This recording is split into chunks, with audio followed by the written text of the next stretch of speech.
factory worker sa gabi, caregiver sa umaga.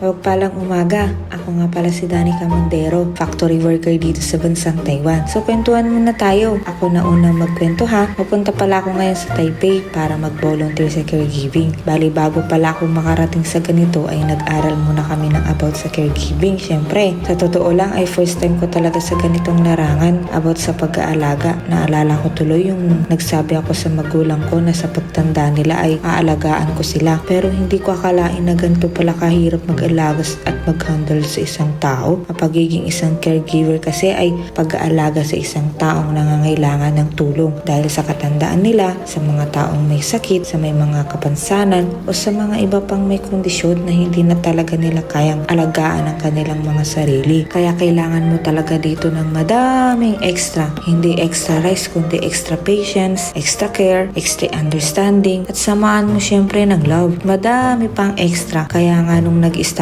pa kami noon ay wala akong ibang nasa isip kundi tama ba itong pinasukan ko?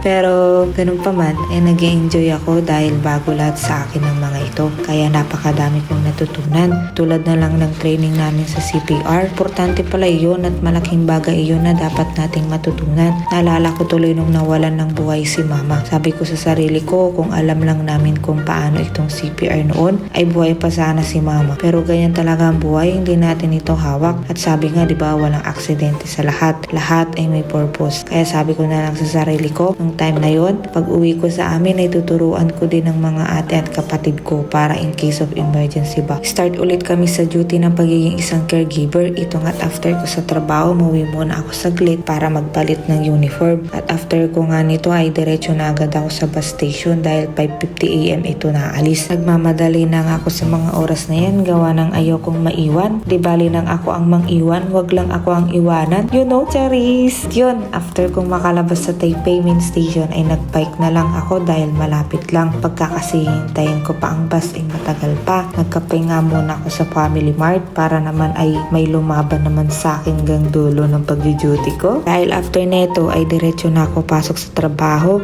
Aray ko, pero tiis-tiis lang, kakayanin at kakayanin ko. Nakakapuyat, nakakapagod, pero kakayanin. Kaya siguro ako na-train sa puyat dati kasi magdadaanan ko pala ito, no? Thank you Lord. Ayan nga't kung ano pagmamadali ko sa pagpunta ay siya din pagmamadali ko sa pag-uwi. Dahil nga't after neto ay factory worker mode naman ako. Go, go, go! Napakadami ngang tao sa Taipei main station sa mga oras na yan kaya nakikipagsiksikan na lang talaga ako para hindi ako malit sa trabaho. Naalala ko nung una ay lagi akong naliligaw dito sa Taipei main station. Talagang ubos ang